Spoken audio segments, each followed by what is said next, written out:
देखिए, आरपीएससी ने school lecturer यानी हम कहीं फर्स्ट ग्रेड की वैकेंसी निकाली, उसका पाठ्यक्रम क्या है? इसका पाठ्यक्रम है राजस्थान का इतिहास व भारत का इतिहास। विद्यार्थियों, हम बात करें राजस्थान का इतिहास बहुत बड़ा सिलेबस के रूप में देखा गया है और पिछली भर्तियों में हमने देखा कि भारतीय जो इतिहास है विशेषतः राष्ट्रीय आंदोलन, विद्यार्थियों राष्ट्रीय आंदोलन यानी कहें गांधी के संदर्भ में, किसके संदर्भ में विद्यार्थियों? गांधी के संदर्भ में हम देखें तो इससे प्रश्न ज्यादा थोड़ा प्रभाव है राष्ट्रीय आंदोलन में। इनका जो वेटेज प्रश्नों की संख्या है वो 15 है और इतिहास की बात करें और अंक है वो 30 अंकों तक ये रहने वाली है विद्यार्थियों, ये हम कह सकते हैं। दूसरा जो पॉइंट है आपका संदर्भ में विद्यार्थियों, दूसरा आपकी रीजनिंग तार्किक क्षमता है, मानसिक योग्यता की बात की गई है। इसमें इसके साथ गणित भी जोड़ी हुई है, हिंदी और इंग्लिश भी इसके साथ है। तो इनके कुल प्रश्नों की जो संख्या रहने वाली है विद्यार्थियों 20 रहने वाली है, यानी लगभग हम बांटे तो 4-5 के आधार पर 20% हो गए। इनका जो अंक भार होगा वो 40 अंक का रहने वाला है। तीसरी बात कहूं करंट अफेयर्स की समसामयिकी विद्यार्थियों, वो भारत और राजस्थान दोनों लेवल की बात हो रही है और इसमें जो प्रश्नों की संख्या रहने वाली है 10% है और इनका जो अंक भार है विद्यार्थियों 20 अंक इनका भार दे रखा है, यह भी हमें ध्यान रखना है।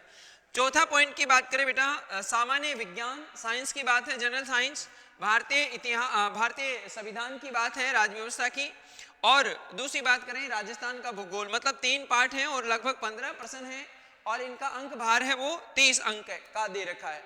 पांचवा जो लास्ट पॉइंट है वो है आपका शिक्षा मनोविज्ञान और शैक्षिक प्रबंध और आरटी 2009, इनके 15% और इनका जो अंक भार है वो 30 है। ऐसे कुल मिला के हमारे जो प्रश्नों की संख्या हो गई वो 75% हो गए विद्यार्थियों। अंक भार इसमें लगभग 150 का हो गया, जस्ट डबल हो गया, क्योंकि 1% कितने अंक का था ये हम देखें तो 2 अंक का है। ऐसे कुल मिला के प्रथम पेपर रहने वाला है वो 75 अंक का रहने वाला है। 150% इसमें 150 अंक हो गए, 75% के 2 गुना हो गया बेटा। दूसरा पेपर है वो आपका सब्जेक्ट का रहने वाला है और इस सब्जेक्ट में 120% आने के बाद पेडागोजी और जो सूचना तकनीकी की बातें हैं वो भी आपको इसमें अध्ययन करनी है 30%। ऐसे तो कुल मिला के 150% हो गए और अंक भार हो गया इनका 300। कुल मिला के हम बात करें तो टोटल पूरी बात करें तो लगभग 225% है और अंक भार हो गया 450 मार्क्स का आपका टोटल क्या रहने वाला है, पेपर रहने वाला है। ये आपको ध्यान रखना है विद्यार्थियों। इसके साथ हम बात करें ये एग्जाम जो होगी बहुविकल्पीय प्रश्न होंगे इसमें और प्रत्येक प्रश्न 2 अंक का होगा, यह भी ध्यान रखना है। और प्रत्येक गलत उत्तर पर 1/3 अंक यानी 1/3 नेगेटिव मार्किंग भी रहने वाली है, यह आपको ध्यान रखना है विद्यार्थियों। एक बात बताऊं, लगभग 5 दिसंबर तक ये लास्ट डेट थी जो फॉर्म भर चुके हैं। दूसरी विशेष बात यह है कि इस वैकेंसी में अब पदों को बढ़ाने की जो मांग है तो वो हो सकता है कि पूरी संभावना है कि कुछ पदों में वृद्धि की जाए।